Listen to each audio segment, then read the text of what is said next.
Hello friends, Tal here, and I'm going to be taking a look here at a second opinion for the Brewmaster Monk. I know I already said that I was going to be doing this, but I wanted to go ahead and take advantage of the fact that the character copies were finally enabled on Legion Beta a little while back, and I personally wasn't super happy with the way I left off on my opinions about the Brewmaster Monk. Remember that this has been my main for 2 expansions. It's very close to my heart. There's a lot of emotions and feelings when it comes to this class, and this spec specifically because it's also the one that I started raiding with, the one that really drew me into the raiding scene and made me want to compete and have that goal in mind.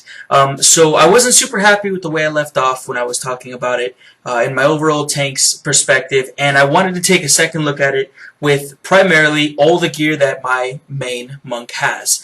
So I character copied my monk over, and I wanted to play with it. Now, the very first most important thing to say here is this is not a representation of what playing a monk, a Brewmaster, in Legion is going to be. Why? I have a shit ton of gear on my Brewmaster. My Brewmaster is about 744.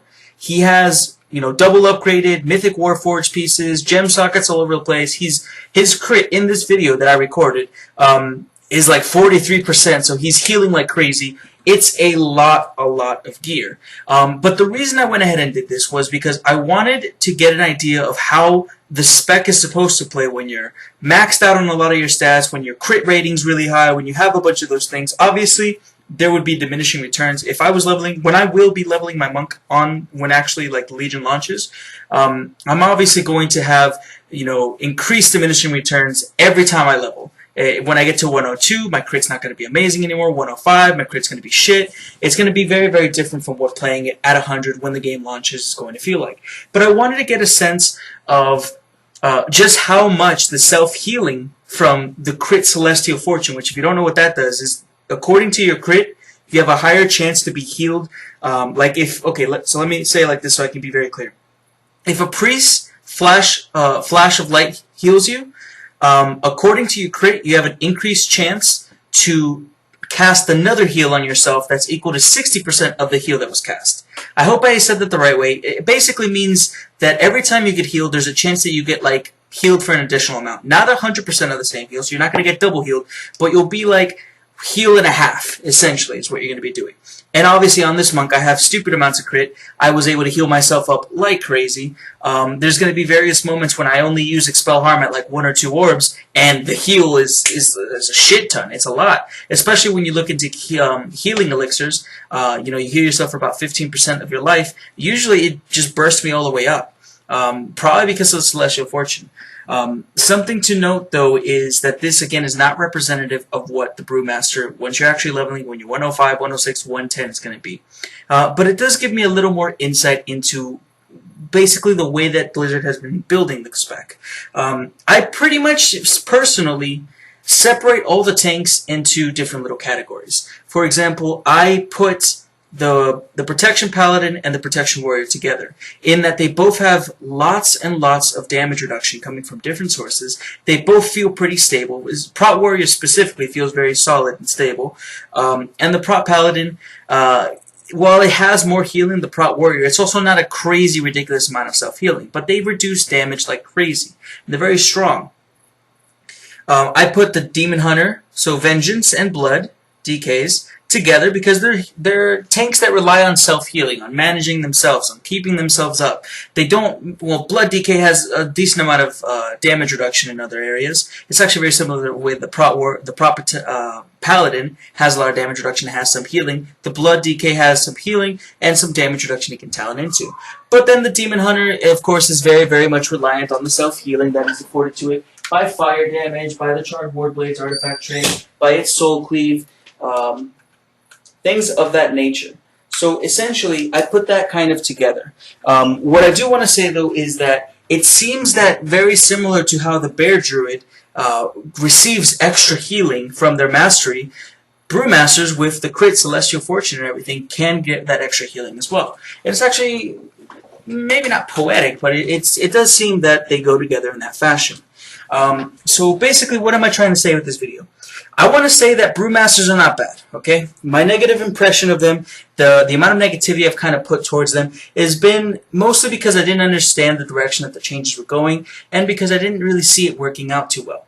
I will say that I still will not be maining a Brewmaster. That hasn't changed. As much as I feel more positive about the spec now, I still don't think that it's where it needs to be. And the reason for this, the massive amount of this reason for this change is that they recently changed the level 100 talents for the Brewmaster.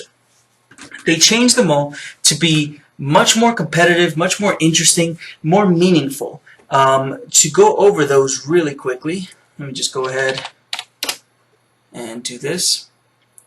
Essentially, what you have is a couple of actual choices at the end of your tier. Whereas before they were all passive choices that didn't do anything, that were honestly just terrible, terrible talents. Now you have talents like Elusive Dance, which Purifying Brew now clears an additional 15% of damage like with Stagger, and it also gives you up to 15% dodge and damage done for 6 seconds based on the Stagger damage purified.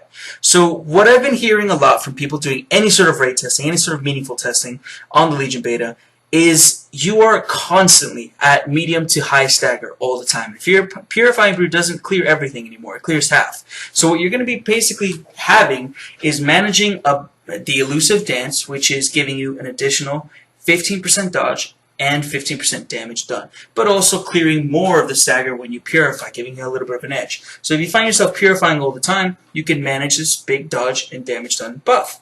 Then you have High Tolerance, which is stagger is going to delay an additional 10% of incoming damage. And you gain up to 15% haste based on the current level of stagger.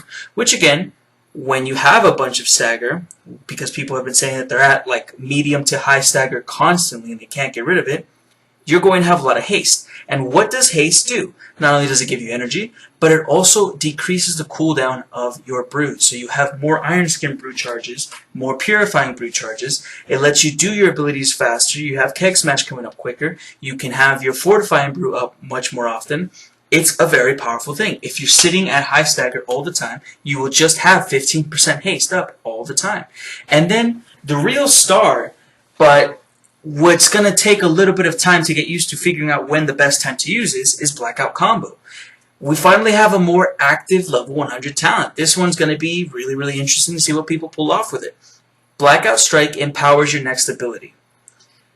Mind you, Blackout Strike, I've been saying since the beginning, it had only one purpose, and that was to give you a little bit of damage reduction when you get the artifact trait for it. So I'm very happy that they finally have something else to Blackout Strike. It kind of sucks, though, that you have to talent into it, but essentially, it empowers your abilities, and I'm going to go over each empowerment now. Tiger Palm, damage increased by 200%.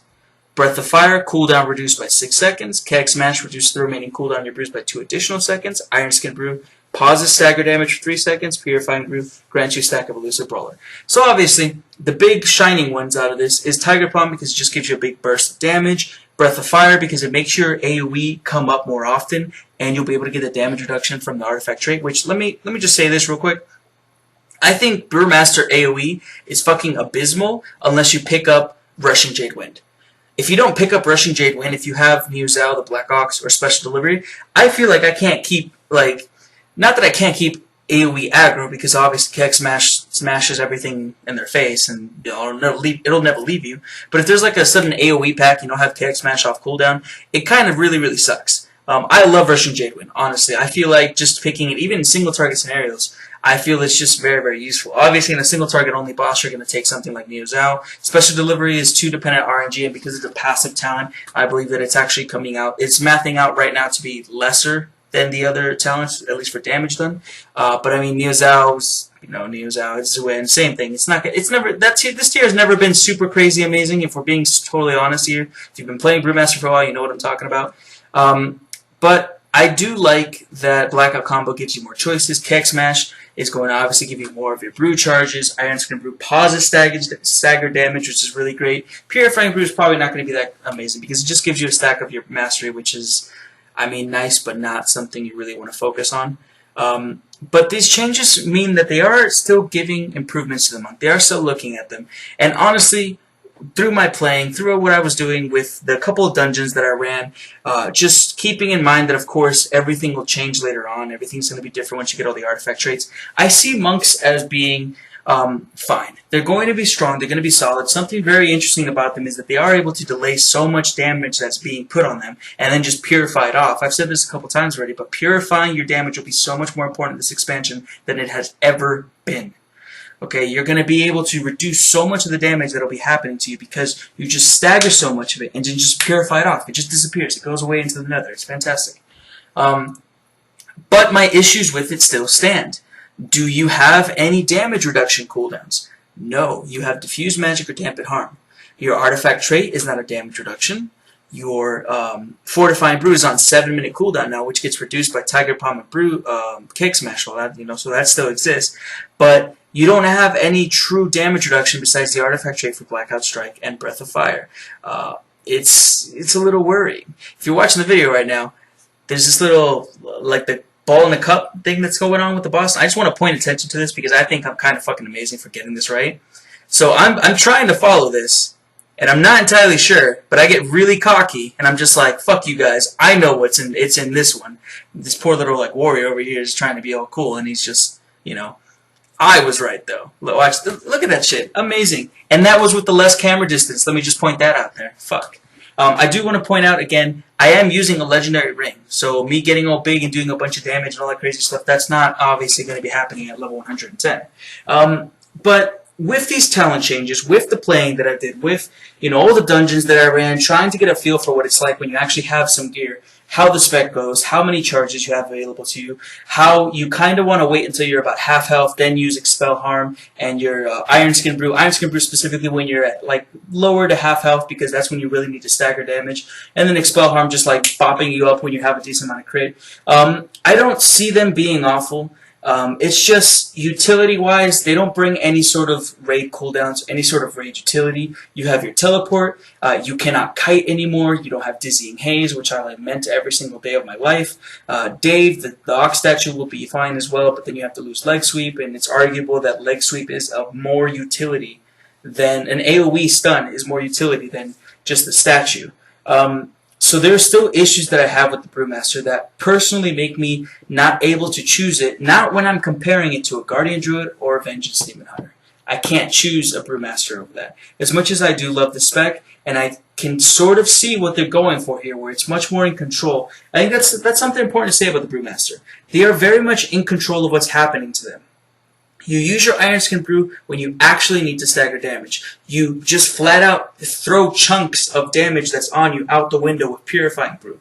You can afford to go a little bit low because you know that your Celestial Fortune mixed in with your Expel Harm will bop you back up. Healers healing you can put a hot on you, right? They don't have to directly heal you until you get lower.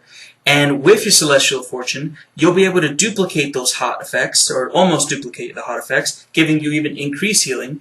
And it's very much, I think, a tank that you won't have to focus on too hard until they get dropped down a little bit. And even then, you have some sort of control over yourself. But because it's unintuitive, I feel like there's going to be some growing pains with it. Whereas I feel some of the other tanks were made a little bit simpler and easier to play. I think that they actually made a more complex tank here in the Brewmaster. And not a complex tank as in the first time the Brewmaster came out, where it was a more difficult tank to tank with. But also you got better rewards. I think here they've just made a more unintuitive, kind of annoying to play with, and I'm talking from the healer perspective, tank, that not everyone's going to get immediately, but that will be able to do its job just fine. It's just, again, as I've already said, because they lack certain amounts of raid utility, because they're unintuitive, because they don't have specific damage reduction abilities that will help when you're doing undergeared content. I wouldn't say that they're low ranked anymore. I would just say, especially now with the talent changes, that's important to know. With the talent changes, it proves that not only does Blizzard actually care about giving Brewmasters a better gameplay, but I don't see them as being the lowest ranked anymore. I would possibly... See, it's difficult for me to really rank it at this point because all of the tanks have benefits to them, but as far as Mythic tanking goes, I would honestly have to throw them right in with Warriors and DKs. I think that they're going to be okay. The only problem is Brewmasters just don't have any sort of extra utility. They don't have any sort of extra, little charm that'll help them out. Yes, you're able to keep yourself stable. You have control over your damage intake, which of course every raid tank wants, but you don't have that extra special little bit of extraness that will help your raid team get through very difficult boss encounters, that will help you get through Mythic fights. And I think it's important to question some of the design choices, some of the unintuitiveness. I think it's important to question the fact that their only big cooldown, Fortifying Brew, which is the damage reduction cooldown, is on 7 minutes, reduced by Tiger Palm and Keg Smash. And even though you do all that, it's going to math out if you play perfectly to about a 4 minutes and 45-second cooldown or so, which, I mean, still really, really sucks. It was like 3 minutes or something before. No, it was 5 minutes. If it would have stayed at 5 minutes and then still be reduced by Keg Smash and Tiger Palm, I would have been okay with that because, again, it's their only big cooldown. I don't see a problem with them having it up more often. But it's still... The issues with it still remain, and it's one of those reasons that I can't justify playing it as my main. But I am happy I went back to look at it because it honestly has a very interesting concept going on. You have so much control over your own HP. You have so much of an ability to not freak out when you're low. The only issue I see is that, you know, bosses are going to do a lot of damage. Bosses can probably get to the point where they're going to be able to 3-shot you. Staying at half health and telling your healers not to heal you up may not always be a good idea.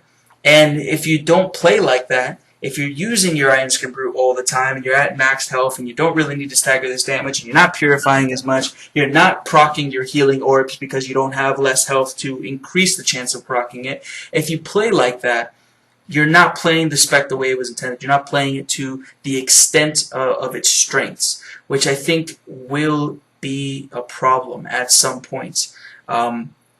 It's just very interesting, honestly, in my opinion. I think there's a lot of stuff going on with the Brewmaster, and I'm happy that they're taking risks with it, but it's not something that I personally feel comfortable playing as my main, playing as something that I'm going to be, you know, I'm not going to tell my raid team, okay, gear this up because maybe it'll be good, when I have a choice of mass grips, mass silence, you know, jumping all over the place, mobility, when I have the choice of something super solid like a warrior that just is able to stay himself alive and give everyone leech. I don't have the option of playing something like a prop paladin that reduces the damage of my, you know, all my teammates behind me that can throw out Hand of Sacks and Bops and Blessing of Spell Warding, all that kind of stuff. I don't have those options on the Brewmaster Monk, and those are the types of options that let you get through things and encounters and mechanics and let you really shine.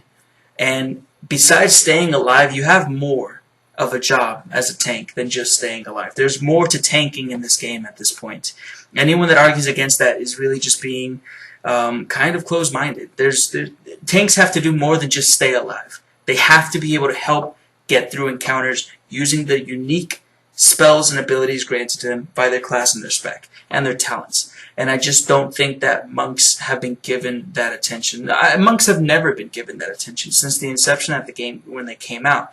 I think the most unique, most raid utility monks ever had was the statue giving other members of your raid team guard or little bubbles. Mistweavers, Windwalkers, for the longest time, have been dying to have some sort of raid utility, and they just don't get it. They got a 10% move speed aura. What the fuck is that shit? Not that I don't know if that's even in Legion anymore. I haven't been looking at the Windwalker.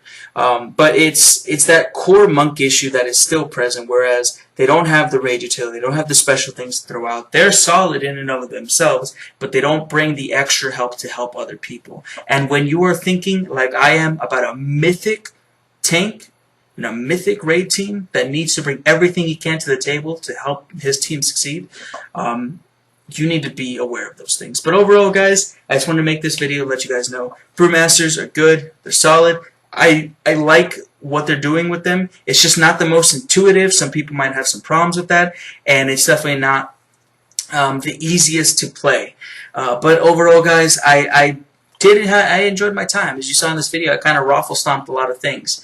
But overall, I'm pretty satisfied with my extra testing, and I hope you guys appreciate and enjoy this little video that I made just to kind of smooth over my last final thoughts about the Brewmaster and just to kind of get some closure before the beta ends as to the state of my once favorite tank. Anyways, guys, I hope you appreciate this video. Know that I appreciate all of you. Have a fantastic time.